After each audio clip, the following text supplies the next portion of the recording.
अब फिर एक और कंसेप्ट क्लियर कर रखा है इस पवित्र सदग्रंथ ने कि परमात्मा ने किसी भी प्राणी को, किसी अन्य प्राणी को खाने का आदेश नहीं दे रखा। मांस खाना अलाउड नहीं, इवन पशु पक्षियों को भी नहीं। मनुष्य का तो बात ही क्या है। अब देखना, यही इस पवित्र बाइबल का उत्पत्ति ग्रंथ हम पढ़ रहे हैं। 26-27 हमने पढ़ लिया, प्रश्न नंबर। अब हम 5 पे आ गए हैं। 4 पढ़ते पढ़ते ये 5 पर पढ़ रहे हैं और ये 6वां दिन हम पढ़ रहे हैं। 5वां यहाँ समाप्त हो गया था। 6वें में भगवान हम 26-27 पढ़ लिया उसको। तब परमेश्वर ने मनुष्य को अपने स्वरूप के अनुसार उत्पन्न किया। अपने स्वरूप के अनुसार परमेश्वर ने उसको उत्पन्न किया, नर और नारी करके उसने मनुष्यों की सृष्टि की। हाँ। फिर परमेश्वर ने उनसे कहा, सुनो, जितने बीज वाले छोटे छोटे पेड़ सारी पृथ्वी के ऊपर हैं और जितने वृक्षों में बीज वाले फल होते हैं वे सब मैंने तुमको दिए हैं, वे तुम्हारे भोजन के लिए। इसमें फाइनल कर दिया 29 नंबर श्लोक में, वाक्य में, कि परमेश्वर ने उनसे कहा, मनुष्यों से, सुनो, जितने बीज वाले छोटे छोटे, यहां से देखो कोई सोचेगा कि 28 माना पड़ा।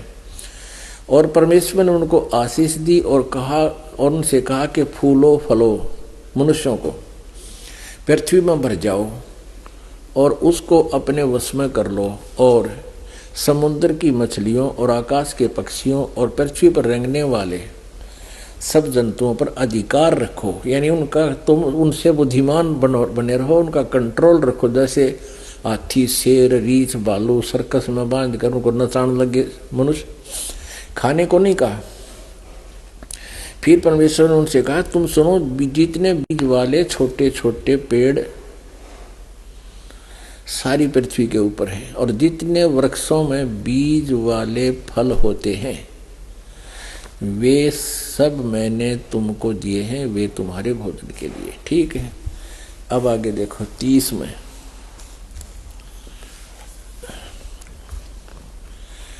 और जितने पृथ्वी के पशु और आकाश के पक्षी और पृथ्वी पर रेंगने वाले जंतु हैं, उनमें जिनमें जीवन के प्राण हैं, उन सब के खाने के लिए मैंने सब हरे हरे पेड़ दिए हैं। और वैसा ही हो गया। तब परमेश्वर ने जो कुछ बनाया था सबको देखा तो क्या देखा कि वह बहुत ही अच्छा है। तथा सांझ हुई, फिर भोर हुई, इस प्रकार यो 6वां दिन हो गया। यूं आकाश और पृथ्वी और उनकी सारी सेना का बनाना समाप्त हो गया। और परमेश्वर ने अपना काम जिसे वह करता था 7वें दिन समाप्त किया और उसने अपने किए हुए सारे काम से 7वें दिन विश्राम किया। और परमेश्वर ने 7वें दिन को आशीष दी और वो पवित्र ठहरा। 7वें दिन परमात्मा ने विश्राम किया। अच्छा, अब इस यहां तक विचार करने की बात है। एक बहुत ही अच्छा विचारणीय विषय है कि परमात्मा जो पूर्ण ब्रह्म था, पूर्ण परमात्मा ने सृष्टि रची और 6 दिन में सारी रचना रच कर 7वें दिन वो परमात्मा तो चला गया। इस काल को ये पृथ्वी आधी देकर कहाँ चले गए? अपने सतलोक में तखत पर जा विराजे, तखत पर जा विराजा, वहां बैठ गया।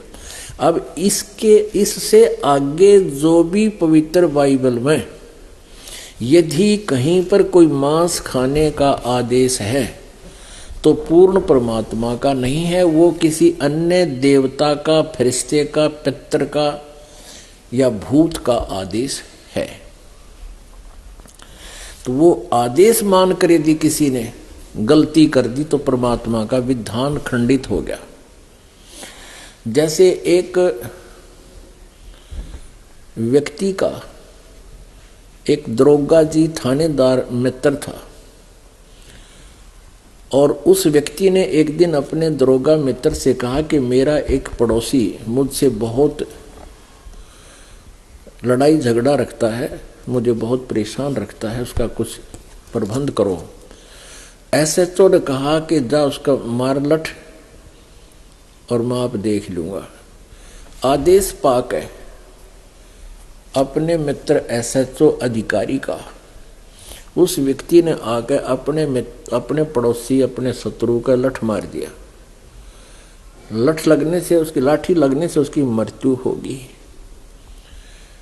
अब वही एसएचओ जो उसका मित्र था उसको पकड़ के लाया और जेल में डाल दिया, उसको सजाए मौत हुई। अपने आत्माओं, वो राजा का विधान है, कोई किसी की हत्या करेगा उसको मृत्यु दंड मिलेगा। और उस व्यक्ति ने अपने एक मित्र अधिकारी की आज्ञा का पालन कर लिया, जिससे राजा का विधान टूट गया। विधान टूटने से उसको सजा मिली। इसी प्रकार इस पवित्र बाइबल में आगे यदि कहीं लिखा है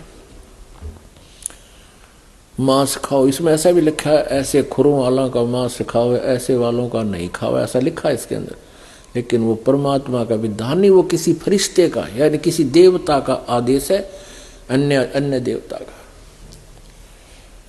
वो मान्य नहीं है। उसके मानने से हम अपराधी हो जाएंगे, परमात्मा सजा